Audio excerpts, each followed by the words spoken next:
Assalamu alaikum, dear viewers. Welcome to another captivating tale brought to you by Toufik Editorial. Today's story is the City of Brass. It is a tale of power, mystery, and warning. Once upon a time, in a world where magic whispered through ancient ruins and myths danced on the edge of perception, there existed a city crafted from pure brass. Its towers reached for the heavens, reflecting the sun's fiery gaze, and its walls held secrets that dared not be disturbed. This was no ordinary city.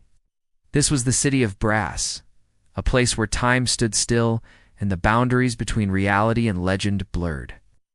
Now, this magnificent metropolis did not grace any known land.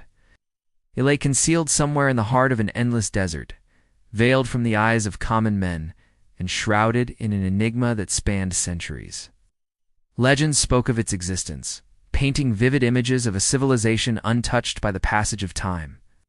But how does one navigate the shifting sands of eternity to uncover the truth behind its existence? Then came Harun al-Rashid, the Abbasid Caliph, a patron of knowledge and seeker of wisdom. He ruled over a vast empire where the spirit of inquiry burned bright. Under his enlightened rule, Baghdad, the jewel of the Islamic world, thrived as a center of intellectual discourse, attracting scholars and thinkers from distant lands. And so it was during one of his many sojourns in search of forbidden lore that the caliphate stumbled upon the enigmatic scrolls, their brittle pages hinting at the whereabouts of the lost city. Thus began the expedition, a grand endeavor that promised more questions than answers.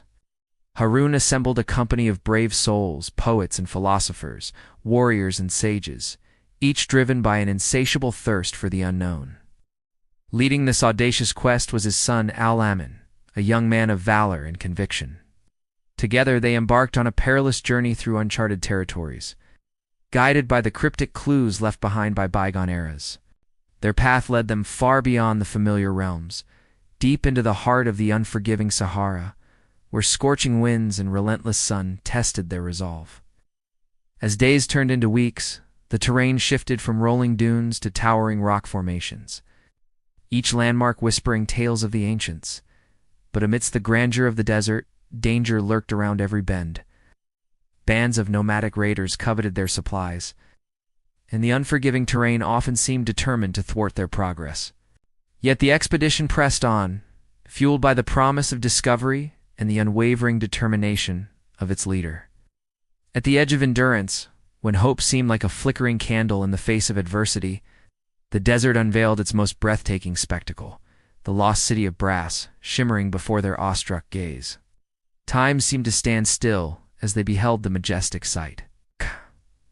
Towers of burnished brass rose towards the heavens, their surfaces adorned with intricate patterns that hinted at a bygone era of craftsmanship. Before them stood silent sentinels, some shaped like mythical beasts frozen mid-roar, while others resembled human figures forever locked in timeless poses. As they ventured deeper into the city, the mysteries only deepened. They found walls adorned with carvings that told stories in a language long forgotten, but one inscription in particular sent a shiver down their spines. It read, "We were kings, now we are dust. Turn back while you still may?" The words hung heavy in the air, serving as a chilling reminder of the city's tragic fate. And then they discovered an ancient chest nestled in the center of the city, a relic from a time when the place was still alive with activity. With bated breath, they pried open the chest, revealing a single scroll, its surface covered in faded ink. As Al-Amin unfurled the parchment, a message from the city's last ruler greeted him, a message laden with both pride and regret. It spoke of a civilization that had risen to great heights, amassing untold wealth and power, but whose hubris knew no bounds. They defied death itself, they boasted, worshipping gold and seeking immortality. Yet their arrogance served as a beacon, summoning their doom. In the end, their thirst for ultimate power consumed them, leaving behind nothing but ruins and regret. The once proud rulers were now dust, their legacy a cautionary tale etched in stone. As the final words of the inscription echoed in his mind, "Let our fate be a lesson, power fades, time is the only conqueror," Al-Amin felt a profound shift within him. Realization dawned that their journey was not merely about discovery, but about understanding the ephemeral nature of power and the importance of humility in the face of eternity. And so the expedition made their way back into the unforgiving embrace of the desert. They retraced their steps, carrying not the riches of legend, but the weight of ages past. The city of brass remained where it lay, silent, still, shrouded in its own tale of triumph and tragedy. Meanwhile, back in the bustling metropolis of Baghdad, news of the expedition's return spread like wildfire. People gathered at the city gates, eager to hear tales of the legendary city. But what they heard would forever alter their perception of the world. For Al-Amin and his companions were changed men, their faces etched with solemnity, their eyes holding the wisdom of ages. When questioned about their discoveries, they spoke not of lost treasures or fabled kingdoms, but of the haunting tale of the city of brass. They shared the chilling words from the ancient inscription, reminding all who listened that even the mightiest of empires crumble before the relentless march of time. The explorers recounted how the relentless sun beat down on the brass towers, turning the city into a furnace, burning away all traces of life. The walls, once adorned with vibrant colors, were now bare, stripped of their former glory. They described how the streets, once teeming with activity, were now empty, echoing with the ghosts of a vanished civilization. Many dismissed their tales as fanciful, attributing it to the harsh conditions of the desert and the relentless play of shadows on the dunes. Yet some listened with rapt attention, recognizing the profound truths hidden within the adventurers' somber narratives. The Caliph Harun al-Rashid pondered deeply about the lessons embedded in the city's tale. In his wisdom, he understood that true power lay not in material wealth or the conquest of land, but in the pursuit of knowledge and the betterment of lives under one's rule.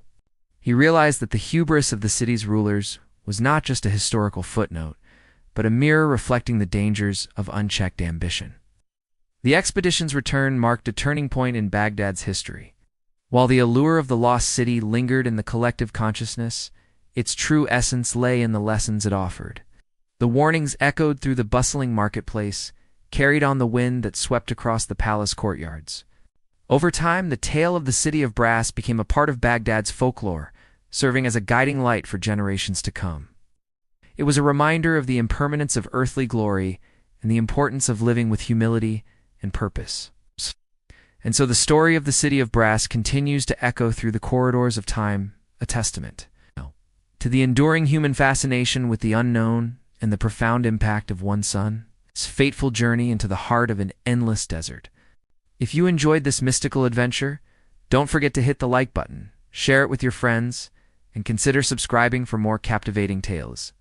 Your support means the world to us. And now, my dear viewers, it's time to part ways. But before we go, I invite you to join me in the comments section below. Share your thoughts. Let us know what you liked, what surprised you, and what lessons you took away from the tale of the city of brass.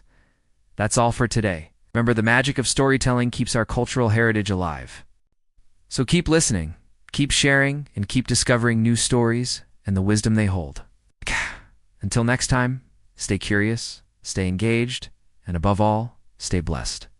Thank you for joining me on this incredible journey. May your day be filled with warmth and laughter. Khoda Hafez.